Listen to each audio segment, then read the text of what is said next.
The hidden wires, intelligence, memos, and misreads. Here, what the people with maps and telephones thought was happening while steel groaned at sea. In Washington, ExComm sat around a table parsing probabilities like they were facts. Kennedy wanted pressure that didn't lock him into war. His brother ran back-channel feelers. McNamara micromanaged the quarantine choreography, what distance, what wording, what warning shots. On paper, the naval signals were crisp. In the water, we know how they landed. Now, this is important because the memos frame the mindset.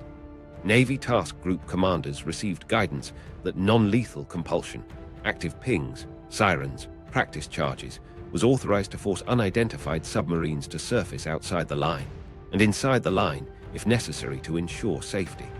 The assumption baked into those sentences: Soviet skippers would understand the difference between a 5-pound charge and a war shot. No one asked whether Moscow had ever agreed to that grammar. Across the river at Langley, analysts stitched SOSUS cues to patrol reports and produced clean arrows. Foxtrot here, probable course there, likelihood of proximity, moderate to high. SOSUS had just delivered jaw-dropping wins, long-range fixes that made the ocean feel smaller. That success breeds confidence. Confidence breeds blind spots. The intel packets did not include a single line that said, "Some detected subs may carry nuclear torpedoes." Because the US didn't know. Meanwhile, in the Pentagon, a memo chain turned signaling into policy. Staff summarized McNamara's intent: demonstrate control without lethality, compel surfacing, avoid incidents that could be construed as attack. The phrase "could be construed" matters. Lawyers understood that perception drives escalation, but they were thinking about headline incidents, rams, gunfire, collisions. They weren't thinking about men fainting in 120-degree compartments reading signals as the start of death. Inside ExComm, admirals pressed for tightened screws, bring the ring closer, shorten reaction times, show resolve. Kennedy pushed back enough to keep options open, not enough to slow the fleet. His calculation, visible strength buys diplomatic leverage. He wasn't wrong. He also couldn't see the vote that almost happened in a place no camera could reach. Bureaucracies rarely imagine the single point of human veto in a sealed tube. Flip to Moscow. The Soviet Navy reported in generalities: contact with US destroyers, pursuit, forced surfacings. Communications lag meant senior leaders saw snippets late, if at all. The presence of the special weapon remained tightly held. Many in the Soviet political leadership didn't grasp how that last-ditch torpedo would be interpreted if used. Subordinate briefs emphasized American aggression to justify stress and setbacks. That tone protected careers. It also fed a story of encirclement that made retaliation seem logical. Here's where it gets interesting. Declassified records from both sides now show planners were closer to the cliff than their language admitted.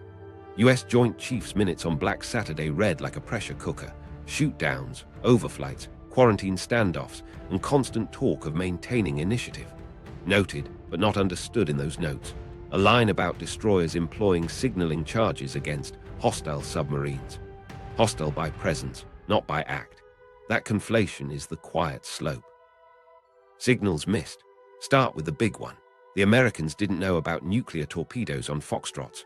No memo, no warning, no scenario planning for a sub popping a 10-kiloton underwater blast to clear a path. If that had been on the table, non-lethal, signaling near a cornered diesel boat would have looked reckless, not routine. On the Soviet side, commanders didn't know Washington had crafted a careful legal fiction: quarantine, not blockade, to slow escalation. From below, it looked like war by another name. Everything changes when you read the after-action reports with that ignorance in mind. US ships logged, expended X-signaling charges, contact maneuvered, compelled to surface, no damage. The tone is clinical. Soviet recollections decades later talk about bombs exploding around the hull, suffocating heat, belief that war had started. Two realities, one ocean. Let's close the open loop we planted early. The harmless American signal wasn't harmless in two ways. Physically, a 5-pound charge set shallow still smacks a hull hard enough to rattle a crew already at the limits of heat and fear. Conceptually, it carried a meaning only one side recognized. Washington thought it was de-escalation by procedure. To be 59, it was escalation by concussion. That misread almost turned a memo into a mushroom cloud. Back in ExComm, a few voices did worry about accidents, misfires, misreads, pilots taking shots they shouldn't. Kennedy's caution shows up in his insistence on control and time. But even he couldn't micromanage acoustics and psychology. The system he ran shipped intent down a chain that converted words into pings and pops. The system on the other end converted those pings into attack. So what did Washington and Moscow actually know? Enough to be afraid, not enough to be precise. They saw missiles on trucks and ships on charts. They did not see a chief of staff on a sweltering submarine pulling rank to keep two keys from turning. That's the hidden wire history usually misses. Human judgment as a control rod slipped into a reactor policymakers didn't realize they'd built. If it had launched, the escalation ladder. Start at second 0. A white disk punches the sea, then collapses into a wall. Pressure mauls steel and nerves. One US destroyer loses power, another takes flooded compartments, antennas shatter, men are hurled across decks. Radios spit fragments, nuclear, underwater hit, and then static. No one on scene pauses to parse intent. They report the only thing that matters: we've been nuked. Within minutes, the task group commander shifts from signaling to survival. He orders immediate ASW saturation, full-depth charges authorized, ahead-throwing weapons, active sonar continuous, hello torpedoes hot. The careful non-lethal playbook is gone. He also requests air cover and medical evacuation. But that's where it gets interesting. Every unit's first instinct is to kill the shooter. That means any foxtrot in range is now a target, not a contact. Washington receives the burst of reports in shards. The Navy relay doesn't say tactical demonstration. It says nuclear detonation vicinity, quarantine force, US casualties. ExComm's debate phase ends mid-sentence. McNamara demands attribution. The CNO tells him there's no time. The Joint Chiefs move to preplanned branches, authorize lethal ASW across the ring, push quarantine line out, prepare strikes on Cuban missile sites in case this is coordinated cover. Defense condition stays at hair trigger. Airborne alert bombers tighten their orbits. At sea, the immediate response is mechanical and brutal. Destroyers roll real patterns. Sonar operators who yesterday pinged between signal and search now call out solutions for kills. Helicopters drop homing torpedoes with no hesitation. Anything that sounds like a foxtrot is prosecuted. B-59, if still alive, faces a swarm designed to end it. The other 3 Soviet boats, hearing chaos through the water and missing Moscow's guidance, make their own calls. One might sprint to depth and silence. Another might believe war has begun everywhere and ready its own special weapon. Decentralization stops being a safeguard and becomes a multiplier. Kremlin calculus turns on a few facts they don't have. Did the Americans fire first? Did a captain under attack use his last-ditch weapon? The Navy's report to Moscow will frame it as compelled self-defense under encirclement. Pride and fear align.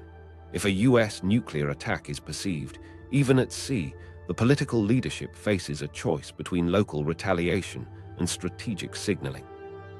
In 1962, strategic signaling means bombers and missiles move from alert to execution windows.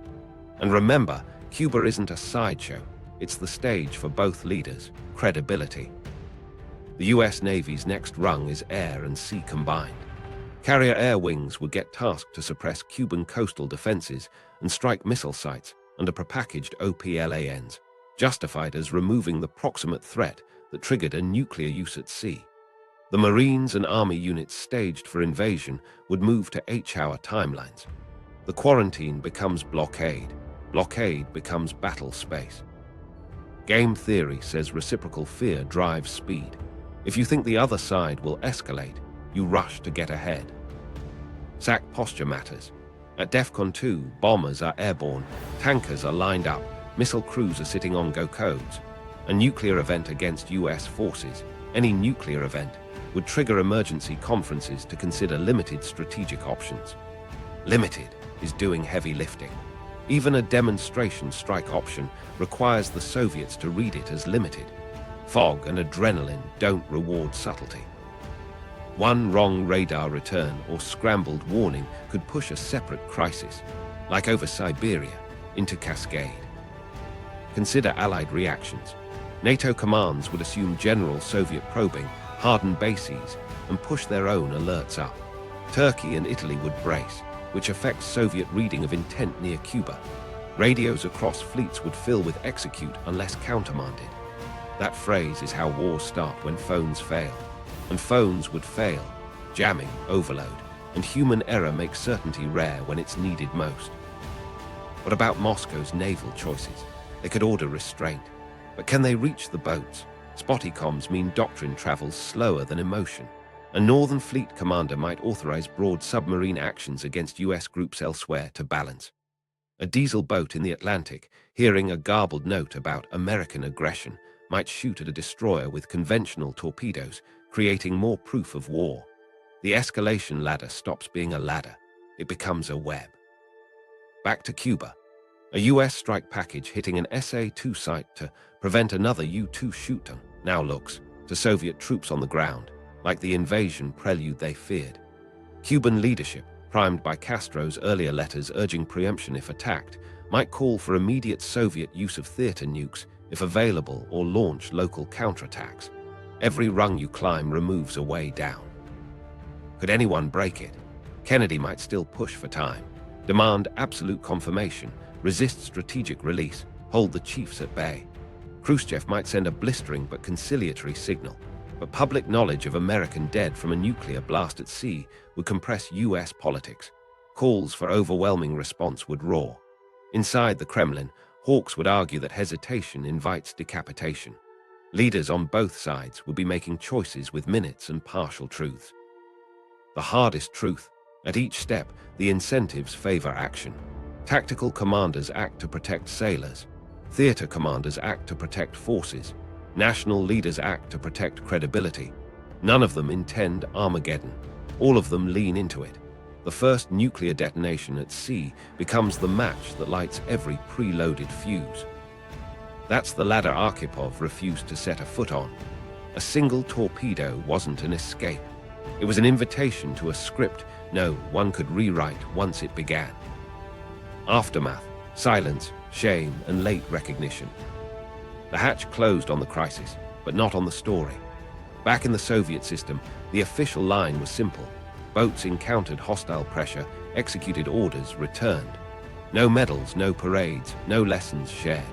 Reports went up the chain stripped of heat and nearly stripped of truth. A successful surfacing under harassment reads better than a veto over a nuclear shot. Inside the Navy, the tone was cooler still. Commanders who'd lost contact with their subs didn't advertise how blind they'd been. Political overseers didn't praise a decision that implied the leadership had put the fleet into an unwinnable bind. Save face first, study later. The incident went into drawers labeled secrecy, not history. For the men, it meant quiet reprimands where you might expect relief. Captains were questioned about detection, tactics, and discipline. Political officers were evaluated on firmness and interpretation. And Archipov, he wasn't court-martialed. He wasn't celebrated either. His authority had prevented catastrophe, but it had also overridden a captain in extremis. Institutions rarely love the nuance that saves them. Archipov's career moved, but modestly. He advanced, taught, took billets that valued judgment, but didn't advertise it. He carried the K-19 scars in his body and the B-59 night in his mind. Years later, illness found him, possibly traced back to that earlier reactor crisis. The file on the underwater near war never cleared his path. It sat, classified, like a secret the body remembers even if the record doesn't. Across the ocean, Americans wrote after-action reports that sounded tidy. Contacts compelled to surface. Signals executed. Quarantine maintained. The phrase nuclear torpedo didn't appear because no one on that side knew. In museums and speeches, the crisis became missiles on trucks, letters between leaders, and a hotline installed to keep future misreads from turning fatal. Submarines were a paragraph, not a pivot. Western ignorance lasted decades. Veterans on both sides carried fragments. A destroyer sailor remembered a hulking black shape breaking the surface and men who looked cooked. A Soviet radio man remembered the taste of metal in hot air and the shock that made his teeth ache. Those didn't assemble into policy. They sat as stories told at tables, not in archives. In the 199s, the seal finally cracked. Interviews, reunions, and declassifications pulled threads together. Historians sat former adversaries across from each other and asked what they felt, not just what they filed. The picture sharpened. A deaf boat, a cornered crew, a captain ready to use a last-ditch weapon, a political officer prepared to consent, and one senior officer who said no with enough authority to make it stick. Recognition came late and sideways. Articles called Archipov the man who saved the world, a phrase that sounds like hyperbole until you lay the escalation ladder beside the timing. Awards followed from places far from where he'd served. Foundations, think tanks, foreign governments. The Soviet state that might have honored him was gone. The men who'd been with him aged into the role of witnesses. Shame lingered where pride should have lived. Within parts of the old Navy, the narrative still had rough edges. How close they'd sailed to unintended war, how ill-meshed orders and reality had been, how little senior leaders understood about what they'd put on those racks. Admitting that means admitting that a system designed to control the atom nearly handed decision rights to heat and noise. There's a harder truth in the late recognition. We prefer stories where leaders write letters and avert disaster with eloquence. It's harder to honor a moment where the difference was someone absorbing anger, refusing a key turn, and offering a captain a way to stay proud while staying alive. That's not cinematic, it's human. It's also why it worked. What changed after the revelations wasn't just reputations. Military doctrine absorbed a lesson about signaling, consent, and the danger of assumptions. The hotline mattered, but so did the quiet rethinking of who holds veto power in a pressure cooker and how you build brakes that work when radios don't. You can see the fingerprints in later procedures, in training that names fatigue and ambiguity as enemies, not background. Archipov didn't live to see all of that codified. He didn't need to.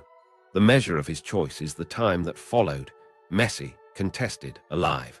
When you hear the phrase late recognition, remember the silence it pushes aside. The silence of a crew cooling down, of a fleet that didn't bury its dead, of a world that kept its mornings. That's the afterglow of a decision most people never knew was made. Lessons of control, communication, command, culture. Okay, so here's the thing. Crises don't reward good intentions. They reward systems that still work when everything else breaks. B-59 shows 3 places where control either held or cracked: communication, command, and culture, and how to design each for failure, not for perfection. Start with communication. Signals only stabilize a crisis if both sides know the grammar. The US had a signaling kit, pings, sirens, 5-pound charges, that read as non-lethal inside its own doctrine, but Moscow had never agreed to that dictionary. Lesson 1. Pre-negotiate coercive signaling in peacetime with adversaries you might meet in grey zones. Not just hotlines and crisis phones, shared explicit signal ladders for air, surface, and subsurface. This pattern means identify. This one means clear the lane. This one means danger. Without that, you're sending legal memos by sledgehammer.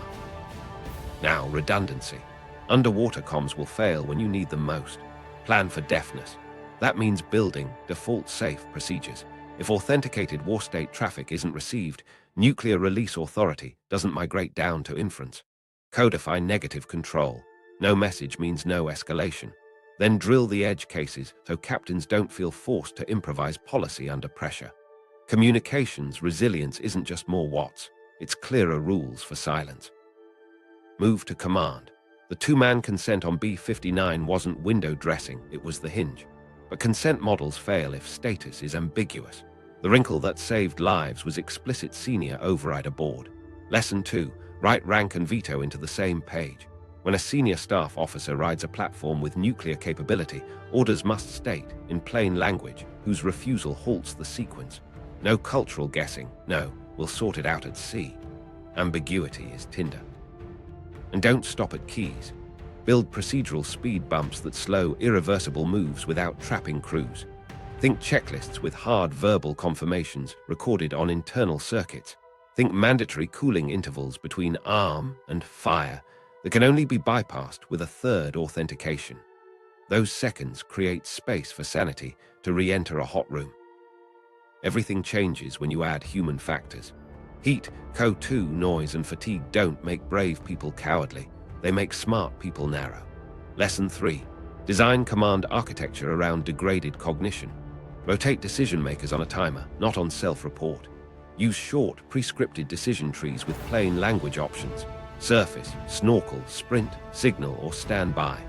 Provide cognitive off-ramps like temporary surface to authenticate that preserve dignity and control. Culture sits beneath all of this. On B-59, pride and doctrine pulled one way, experience another. You can't swap those out mid-mission, so you train for descent long before you sail. Teach officers to challenge assumptions without challenging authority. Rehearse red team drills where the politically obvious move is wrong and the correct answer is restraint under pressure. Reward the behavior in peacetime you'll beg for in crisis. A junior saying, "We're missing confirmation," a senior saying, "We'll buy time." De-escalation doctrine needs practical tools. Build visible compliance, packages that let a unit obey a hostile signal without looking broken. On a sub, that's a scripted combat surfacing posture that communicates control. Lights configured, hatches sequence, topside comportment, radio phrases that don't concede fault but reduce threat. For surface forces, codify standoff distances and spotlight etiquette that read as pressure, not panic. You lower risk when you reduce opportunities for misread theater. Now, cross-cultural literacy. US officers read signaling as procedure, Soviet officers read it as ambush. Lesson 4. Institutionalize adversary mindset training. Put captains through sims where they must interpret Western or Russian or Chinese tactics as the other side perceives them, not as they intend them. Make misperception visible, painful, and fixable before it matters. Hardware matters too. Invest in onboard environment controls and indicators that keep human brains viable. Better scrubbing, better heat management, clearer alarms that tie physiological risk to tactical choices. You have 20 minutes at current code 2 to make a decision is more useful than a red light that screams everything. Pair that with decision pacing, timed reassessments that prevent the cliff of now or never. Finally, governance. The people who write row and war plans need friction. Add mandatory darkroom reviews where planners game their rules against worst-case sensory input and missing intel. Ask, if the other side doesn't share our signaling code, what will this feel like on their deck? If we assume X and they assume Y, where does the first shot hide? Publish the answers as annotations to the row, not as footnotes no one reads. Here's the quiet takeaway. Control in a nuclear shadow isn't one big lever, it's 1,000 small breaks. Most people think escalation is a ladder. In reality, it's a funnel. Your job is to roughen the walls so a single slip doesn't become a slide. B-59 gave us the blueprint. Shared grammar where possible, negative control where silence reigns, veto power with names attached, and a culture that treats restraint as skill, not shame. Modern flashpoints, undersea risks now. Fast forward to today, and the ocean hasn't gotten calmer. It's busier, noisier, and more ambiguous, exactly the mix that turns signals into sparks. Start in the Baltic. NATO and Russian submarines share cramped, shallow waters where sound bounces and wakes linger. Close passes near Gotland and the Danish Straits have already produced sonar messages. Short active bursts, aggressive course cuts, and yes, small charges used by local navies to say, "We see you." The grammar still isn't shared. A pattern meant as warning can read as ambush in a channel only miles wide. Shift to the Black Sea. War has returned surface fire to headlines, but under it, diesel boats and unmanned surface vessels stalk each other inside a thicket of exclusion zones and mined routes. Russian Kilo-class subs rotate through Sevastopol and Novorossiysk under persistent NATO surveillance. Ukrainian drones force sudden maneuvers. Civilian AIS tracks go dark and then reappear at odd angles. Add Turkish control of the Straits and Montreux restrictions. and you get a pressure cooker with legal edges that don't match tactical realities. A come up and identify demand carries different weight when a coastal missile battery sits 40 kilometers away. Now nuclear-armed platforms with ambiguous rules. Several navies operate attack submarines trailing ballistic missile subs, practicing tracking for wartime. That's standard. The ambiguity, how close is unsafe, and what counts as a hostile maneuver when the target carries second strike weapons. A nudge by wake, a hard ping, a sudden decoy launch. Each is doctrine in one playbook and provocation in another. In a world where strategic forces sail silent, a single helm error could get misread as a deliberate shove on a nuclear pillar. Everything changes when autonomy enters the loop. Autonomous underwater vehicles map cables, shadow ships, and learn from patterns. But classification at sea is probabilistic. An AUV designed to trail quietly might be misidentified as a torpedo by a nervous sonar tech. A swarming unmanned surface boat might look like a suicide pact to a captain with 2 minutes to decide. AI systems flag anomalies aggressively by design. Without shared labels, a software escalation can happen before a human understands what's been seen. That's not science fiction, it's how most modern detection works. Score, alert, act. Communications blackouts aren't hypothetical either. GPS-denied zones, spoofing and jamming already shape the Mediterranean, Baltic, and Western Pacific. Submarines never trusted satellites, but surface groups do, and unmanned platforms depend on links. Cut the link and you cut context. A drone that loses control might default to self-protection behaviors. A sub that loses authenticated traffic faces B-59's old question in a new shell. Do you infer intent from noise? If your row doesn't define silence as a break, silence becomes a shove. Here's where modern policy lags. Who has veto power when AI recommends action at sea? A watch officer can override a sonar classifier, but what about a networked kill chain that fuses multiple sensors across platforms and suggests a likely hostile sub-path? If the system outputs confidence at 82%, is that a prompt or a command in practice? Write it down now. If humans are on the loop, specify the minimum time lengths required for override. If they're in the loop, fund the extra seconds with standoff ranges and less brittle postures. Seconds are strategy. Consider undersea infrastructure. Cables carry economies, pipelines carry politics.